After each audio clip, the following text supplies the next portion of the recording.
النفس الشيعي في مصر لازم نبطره. انا هبطره، انا والشباب هنبطره.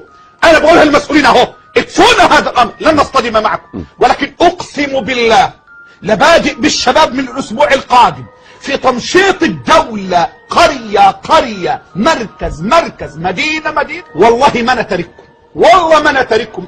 وغدا أؤكد بعد المغرب في بلدة العامرية بالمحلة الكبرى، تبع المحلة الكبرى. هذه البلدة فيها أكبر عدد من الروافض من الشيعة. أنا أدعوهم لحضور المحاضرة عن الشيعة غدا في هذه البلدة في مسجد علي بن أبي طالب بعد صلاة المغرب. أدعوهم إنهم يتواضعوا ويجوا يسمعوا ويتعقلوا، وإن بقوا على ذلك فإن شرهم عظيم. أناشد المسؤولين في غياب شمس الشريعة أن يضعوهم في المعتقلات حفاظا على عقيدة الباقين بإذن الله رب العالمين، لأن هؤلاء كالسوس الذي ينخر في عظام الموحدين. أقول للمسؤولين ضعوهم في المعتقلات إلى أن يتوبوا أو يموتوا في هذه الأماكن. أنا امبارح بقلب في القنوات فلقيت حاجة اسمها قناة أهل البيت، فسمعت طبعا كلام غريب جدا. يعني يا ريت انتوا حضرتكم كعلماء تختصوا بالرد عليهم. يعني جايبين بيقولوا أدلة الشيعة من القرآن الكريم ان بالإمامة لسيدنا علي، وجايبين أدلة من السنة. أدلتهم من القرآن طبعا كلام خطير بيهدم الدين تماما.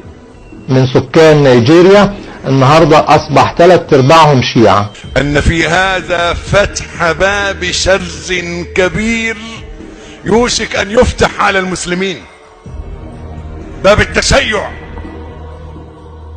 لذلك هذا تحذير شديد وسيواجه بكل قوة وحسم أي محاولة للتقارب مع التشيع. سادسا، من الأسئلة البغيضة التي نهى الشرع عنها السؤال عما شجر بين السلف الصالح من قتال لضرب سيدنا علي وسيدنا معاوية، وقضية التحكيم، وموقف سيدنا عمرو، وموقف سيدنا أبو موسى، وموضوع الحسين ومن اللي قتلوه. انت بتخوض في الكلام ده ليه؟ هتستفيد ايه؟ بتسأل ليه؟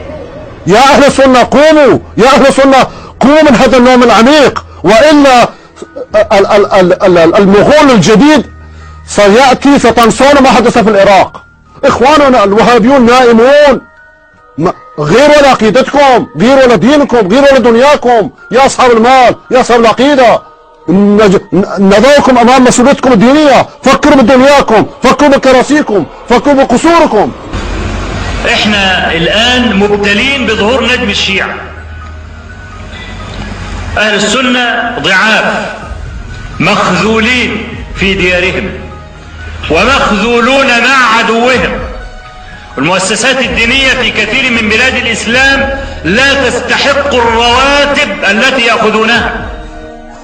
ولكن الذي يؤذيني أكثر ما يؤذيني أن أسمع مداخلات من هنا وهناك تقول أنا سني لكن من اليوم أنا شيعي.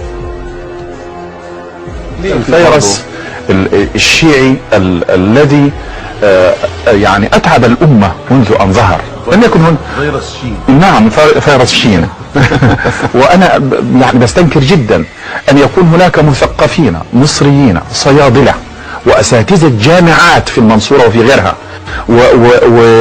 ومهندس زراعي مثل المهندس شوقي أن يغرر بهم، أن يعمل مسخ لعقولهم حتى لا يضيع أبناء السنة. اليوم السنة تشيعوا، أدركوا السنة يا عباد الله، السنة تشيعوا. بيانك يا حيدر يا حيدر، واليناك يا حيدر يا حيدر، بيانك يا حيدر يا حيدر، واليناك يا حيدر يا حيدر، بيانك يا حيدر يا حيدر، واليناك يا حيدر يا حيدر، بايعنا وبيك من